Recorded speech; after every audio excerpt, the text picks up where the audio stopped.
Assalamualaikum warahmatullahi wabarakatuh. Salam sejahtera untuk kita semua. Dan masih menjawab pertanyaan-pertanyaan seputar budidaya ikan gabus yang sudah chat di 081 665 8779. Ya, yang sudah chat di 081 665 8779 ya. Bagi teman-teman yang sudah chat tapi belum dibalas, mohon bersabar. Ya, mohon bersabar. Pasti satu persatu akan Pak Suwandi jawab. Ini kebetulan juga masih di perjalanan. Ya, kita istirahat, kemudian kita akan menjawab pertanyaan-pertanyaan yang sudah masuk di 0816658779. Ya. Pertanyaan yang pertama dari Mitra. Ya, ini kita nggak usah sebut nama Mitra. Kenapa kok saya usaha pembibitan itu belum juga berhasil? Ya, dari awal kita usaha, induk ikan gabus juga sudah bertelur. Tetapi ada yang proses bibit baru umur 3 hari mati, ada yang sudah umur 1 minggu mati, ada yang sudah mau dipanen juga mati. Ya, apa yang menjadi kendala saya selaku mitra pembenihan kok juga belum berhasil dalam proses perawatan larva ya. Mohon pencerahan dan penjelasannya ya. Ini untuk mitra, kita tidak sebut namanya, kita akan menjawabnya. Jadi kalau kita usaha di bidang pembibitan, ya, kita usaha pembibitan atau mungkin usaha di sektor perikanan yang lainnya, pembesaran ataupun mungkin juga di hal pemijahan dan lain sebagainya, kita memang harus memperhatikan begini Pak, teman-teman semua. Orang usaha itu bukan hanya berpikir sekedar mendapatkan untung saja. Yang ada dalam pikirannya bukan uang dan uang dan uang saja. Ya. Kita harus betul-betul menjiwai usaha di perikanan ini. Rasa sayang kita terhadap ikan itu sudah harus ada duluan, menjadi dasar pokok kita usaha budidaya. Ya, sehingga setiap detik, menit, ya, jam, hari, minggu, bulan, itu kita betul-betul menjadi orang yang selalu betul-betul mengawasi ikan-ikan kita. Dalam usaha budidaya perikanan, apalagi di pembibitan, yang di situ notabene-nya itu ikan dari sejak telur, larva, ikan kecil-kecil sekali kita rawat, kita openi untuk sampai menjadi bibit. Ya, dalam waktu taruhlah 2 bulan itu betul-betul kita memberikan perhatian ekstra terhadap ikan kita. Jadi bukan hanya berpikir bahwa aku pembibitan ikut Pak Suwandi, nanti tahu-tahu dapat bibit tak jual. Bukan begitu saja. Jadi nikmati dulu prosesnya, baru nanti fokus kepada hasilnya. Nikmati dulu proses kita membuat kutu airnya, kan gitu. Ya, rasa sayang ikan itu juga berdampak dari kita rasa sayang kita membuat pakan. Nah, kalau kita membuat pakan saja kita sudah tidak sayang, ya, yang berawal tadi kita nggak sayang sama ikan. Kalau ikan kita nggak makan kan kita rasanya sedih. Ya, rasa sayang kita terhadap ikan kita udah menjiwai dulu, seneng gitu loh. Tiap hari melihat gerak-gerik ikan itu sudah seneng. Ya, itu harus ada modal di situ dulu. Ya kan, tapi kalau itu sudah nggak ada modal, kita mau usaha perikanan pembenihan pun ya keberhasilannya juga sulit. Wong yang serius saja belum tentu berhasil, apalagi yang tidak serius. Ya kan? Saya saja yang sudah sampai 18 tahun usaha perikanan aja, yang mati saja tetap masih ada, apalagi yang baru mau mulai. Baru mulai cuma sampingan lagi kan gitu. Udah. Makanya kalau memang sudah mau mengambil keputusan terjun di sektor perikanan, ya totalitas saja. Untung rugi harus kita hadapi, mati hidup juga harus kita hadapi. Jangan pantang menyerah hanya karena ikannya netes mati, berhenti, besok ngomongnya macam-macam, ya kan? Ya, jadi keberhasilan kita itu bukan karena orang lain, kegagalan kita juga bukan karena orang lain. Ya, jadi mental itu harus ditanamkan dari awal kita mau usaha perikanan. Rasa sayang kita terhadap ikan harus ada dulu. Terlepas untung dan rugi itu kita sudah senang sama ikan, gabus terutama. Ya, Karena apa? Begitu kita sayangi kan memberikan dampak positif kepada kita. Imbal baliknya ada. Ya. Tetapi kalau yang dikejar hanya uang, uang, dan uang, kita nggak akan pernah serius ngurusi larva yang barusan menetas itu. Dan kita tidak akan belain waktu kita habis-habisan untuk nongkrong di pinggir kolam. Karena kita merasa rugi. Kenapa? Kita belum mendapatkan apa-apa. Hasil aja belum dapat. Kok suruh nongkrongin ikan di pinggir kolam sampai berjam-jam. Ya kan? Sama dengan halnya orang yang piara burung itu. Kalau udah menjiwai, seneng sama. Orangnya belum mandi aja, burungnya udah mandi duluan. Kan gitu. Dia dudukin burung itu sampai berjam-jam. Sama kalau kita seneng dengan ikan gabus. Saya nongkrong di kolam berjam-jam betah. Jam 1, jam 2 malam kita masih tengok ikan. Kadang jam 2 malam kita masih bersihin kolam ikan. Rasa sayang kita kepada ikan akan berdampak positif pada usaha kita. Dengan seperti itu saja belum cukup. Masih ada ujian-ujian yang harus kita hadapi. Kadang ya ikannya sakit, kadang ikannya mati, kadang ikannya juga kurang sehat. Itu pun masih kita hadapi. Ya, tidak serta-merta berjalan mulus, tidak ada hambatan, tidak ada rintangan, tidak ada ujian, itu nggak ada. Dalam usaha apapun itu semua ujian pasti ada. Nah, itulah yang membuat jam terbang kita bertambah, itulah yang membuat kita makin lama makin paham. Ya. Sebetulnya di usaha perikanan budidaya itu apapun itu bukan kita hebat, nggak ada orang hebat. Ya, nggak ada master tuh nggak ada. Suhu apalagi itu hanya bahasa-bahasa. Ya, kebanyakan aja. Karena apa? Yang ada adalah orang yang betul-betul memahami karakter ikan kita masing-masing. Ikan yang kita pelihara, ikan kita yang paham cuma saya, ikan saya yang paham cuma saya.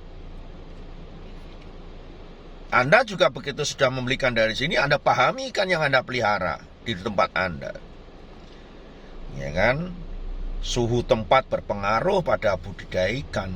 Kolamnya berpengaruh. Intensitas matahari yang masuk ke kolam berkurang juga beda lagi ceritanya. Yang panas juga beda lagi masalahnya. Ya kan? Yang ngasih makan cuman asal-asalan beda lagi ceritanya. Yang serius mengamati juga hasilnya juga akan berbeda. Makanya kalau Bapak kendala-kendala di pembenihan kok baru seminggu mati, kemudian 2 minggu udah bagus kok mati, 3 minggu baru bagus mati, 1 bulan mau panen mau dikirim tahu-tahu mati. Nah, itu kembali lagi Bapak sendiri akan paham di situ. Seperti saya ini hanya memberikan masukan berupa pengalaman yang saya jalani. Makanya mulai dari awal kita usaha budidaya, perhatikan masalah air kolamnya, larvanya itu. Kemudian kutu airnya menjadi asupan makanan pokoknya. Ya kan, kalau 1 minggu, ya berarti kan dia harus kutu airnya ready terus. Nah, ini coba dianalisa lagi kutu airnya bagaimana. Apakah kutu air yang Bapak produksi ini sudah mencukupi kebutuhan makan larva itu? Ya kan, selama kutu airnya cukup, kematiannya kecil. Misalkan ya 1 tetesan membutuhkan 10 sendok kutu air kira-kira saja. Ya, dengan induk umur 1 tahun. Ya, 1 hari 10 sendok kira-kira, secara jujur aja Anda analisa sendiri. 1 hari kutu airku cukup enggak 10 sendok itu? Ya, dan di sini nggak usah menipu diri sendiri, dicukup-cukupin gitu, nggak bisa. Jadi kalau memang 10 sendok ya 10 sendok beneran. Ya kan? Dan saya hanya bisa menganalisa dari hasil ending terakhirnya. Ya, hasil akhir dari produksi bibit yang Bapak hasilkan. Kalau dari awal kutu airnya udah cukup, yakin sampai nanti usia 1 bulan atau 2 bulan, bibit itu saat digrading 99% itu hampir rata-rata sama besar. Ya, ini dari pengalaman saya. 15 hari pertama kutu airnya full cukup, tidak kurang, pasti ikannya besarnya hampir sama. Tapi kalau nanti di breeding akhir bulan, kok yang besarnya sama 50%, pasti kutu airnya bisa dipastikan kurang. Ya, karena pertumbuhan maksimal larva itu Ya, di 1 minggu sampai 2 minggu pertama itu kebutuhan asupan akan nutrisinya cukup, proteinnya cukup, pertumbuhannya pasti bagus. Ya kan? Makanya tidak ada yang namanya larva ikan gabus kok diasuh oleh induknya di perairan umum besar kecil, nggak ada. Ya, padahal diasuh manusia malah besar kecil bibitnya. Ya, karena di alam kebutuhan akan makanan alaminya cukup. Induknya selalu menggembalakan itu anak-anaknya, dingon ya toh, keliling kemana-mana cari makanan.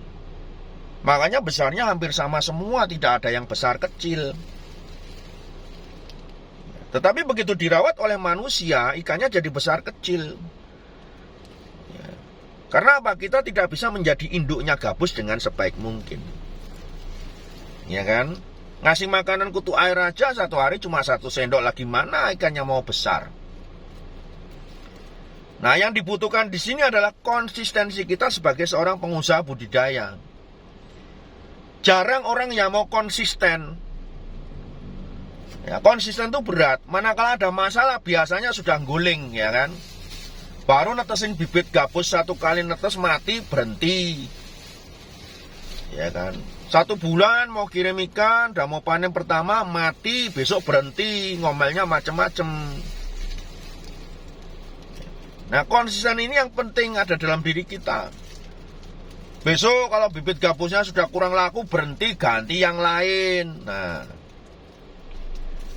jadi konsisten dalam sebuah usaha itu sangat penting, termasuk konsisten kita membuat pakan.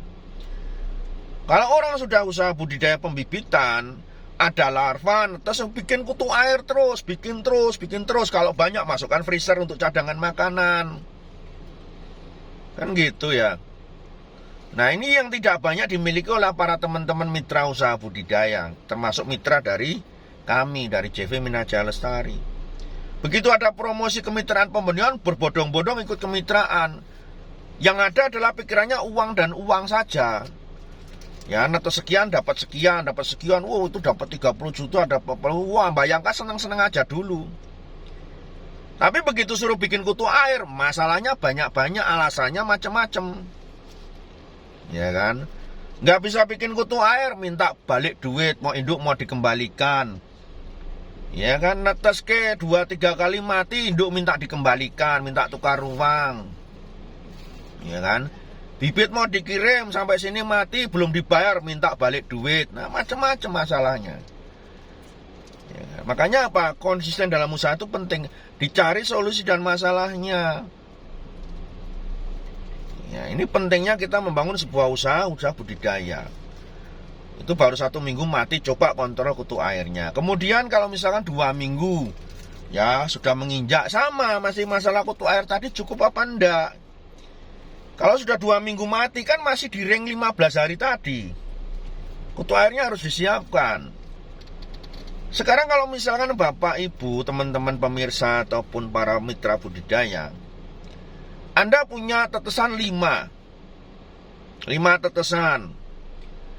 Ya, kemudian Anda cuma produksi kutir 1 kolam, yang mana cukup, Dek? Ya. Kalau Anda punya 5 tetesan, ya minimal Anda seharinya menghabiskan 50 sendok kutu air. Nah, 50 sendok kutu air itu minimal. Anda harus punya 5 kolam, 1 kali 2, bikin kutu air semuanya full. Kali 5, berarti ada berapa? 25 kolam itu yang ada kutu airnya, baru bisa mencukupi dan mengcover semuanya. Ya, dan ini sudah sering saya sampaikan, bikin kolam kutu air sekian, produksi kutu air yang banyak. Ya. Makanya apa? Dengan cara yang konsisten. Dan apa yang kita sampaikan diikuti. Cara-cara yang kita coba diikuti. Konsisten dengan apa yang kita sampaikan. Kalau bikin kutu air itu pakai air lele. Ya. Dan ini juga tidak konsisten di cara, juga ada. Konsisten dari mental, sikap, konsisten usahanya juga tidak ada. Konsisten caranya juga tidak ada. Sudah suruh pakai air lele, ya pakai produk yang lain. Pakai probiotik direndam lah, pakai Yakult direndam lah, pakai EM4 lah, pakai molase dan lain sebagainya, bikin kutir. Udah nggak usah. Wong caranya itu belum teruji kok. Lah pakai air lele itu udah teruji 18 tahun. Kenapa masih mau pakai cara yang lain? Nah, konsisten cara pun juga penting. Lah ikut kemitraannya di sini tanyanya ke orang lain. Lah kan? Betul nggak? Ya kan? Sudah suruh jangan pakai cacing sutra, masih juga pakai cacing sutra. Akhirnya bibitnya banyak virus bakteri, banyak yang mati. Nah, ini salah satu contoh banyaknya tidak konsisten. Makanya kalau Anda ingin berharap hasil besar, ya nggak mungkin. Wong yang konsisten aja loh belum tentu berhasil, apalagi yang tidak konsisten. Dan yang paling penting adalah konsisten dalam mental ini. Mental menjadi seorang pengusaha itu paling penting. Mental seorang menjadi pengusaha budidaya itu adalah mental yang memang harus ditanamnya sejak kini. Ya, mati biasa buat lagi. Mati biasa buat lagi. Cari masalahnya, ketemu. Ya. Yang profesor udah S berapa puluh aja belum tentu kok. Ya kan? Dibanding orang yang tidak S-nya banyak tapi melakukan terus-menerus. Hebat dia. Ya kan? Saya punya mitra, bukan orang perikanan tapi bikin bibit gabusnya mantap. Yang profesor udah sampai luar negeri aja nggak bisa buat. Profesor perikanan. Kenapa? Mereka tidak pernah mencoba kok. Untuk apa titel panjang-panjang, kan? Ya. Lebih baik menjadi pelaku usaha daripada pengamat usaha. Kalau saya lebih percaya orang menjadi pelaku usaha daripada pengamat. Ya, pengamat bola. Lah pengamat, ya kalau memang dia belum pernah nendang bola, untuk apa dia suruh cerita, kan gitu. Pengamat politik, belum pernah terjun ke politik. Pengamat perikanan, lah pengamat. Mendingan yang pelaku usaha perikanan itu baru oke. Ya kan? Ya, kalau pengamat itu seperti halnya seorang supporter. Banyak cerita tapi tidak bisa bekerja. Ya kan? Supporter tuh banyak ngomong tapi nggak bisa apa-apa. Ya, mending yang menjadi pelaku atau pemain. Itu baru. Pemain bisa ngomong, bisa komentar. Ya kan? Belum pernah terjun di gabus ngomongnya banyak. Baru terjun di gabus 1 bulan ngomongnya macem-macem. Baru 2 bulan udah diceluk master. Ya kan? Buat saya apa enggak penting master itu buat saya bukan master kan.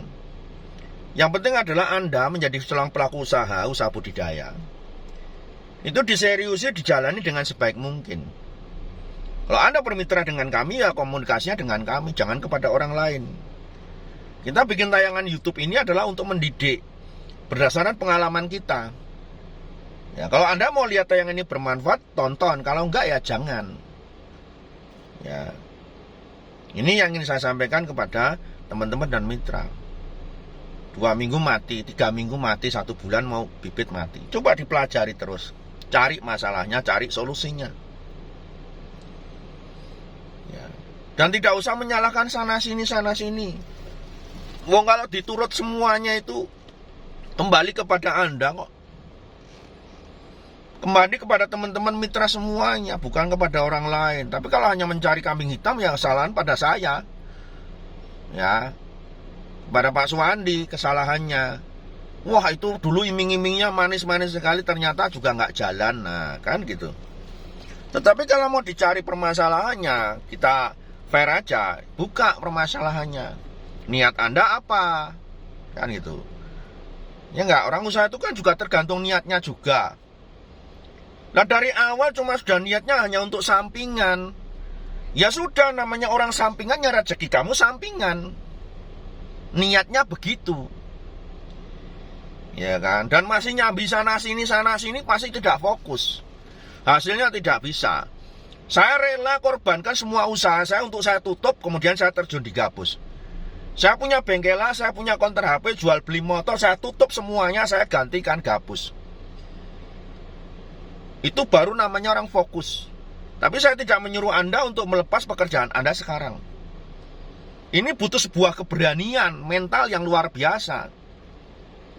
Ya, sampai saya dibilang orang gila, usaha udah jalan ditutup.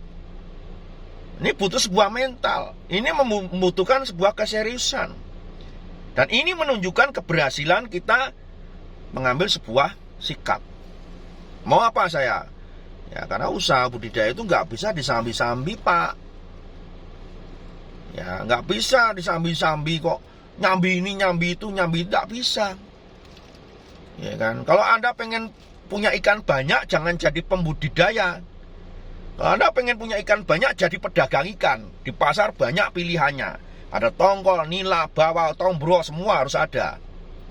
Tapi kalau Anda menjadi pembudidaya, salah satu tekuni. Itu yang paling penting ya. Dan kepada mitra tadi yang bertanya, coba dianalisa kembali. Kalau misalkan saya kok 1 minggu mati, 2 minggu mati, 3 minggu mati, coba dianalisa kembali. Apakah saya sudah serius dengan usaha saya? Apakah sudah komitmen dan konsisten dengan apa yang jalankan? Coba dianalisa sendiri. Ya, ini jangan sampai menyalahkan sana sini. Kalau mencari kambing hitam tuh mudah, karena kambing hitam tuh mahal ya kan. Nah, cari sana sini kesalahan. Ya oke ya, sukses untuk semuanya. Salam sehat selalu. Yang penting usaha Anda tetap bisa berjalan dengan sebaik mungkin. Assalamualaikum warahmatullahi wabarakatuh.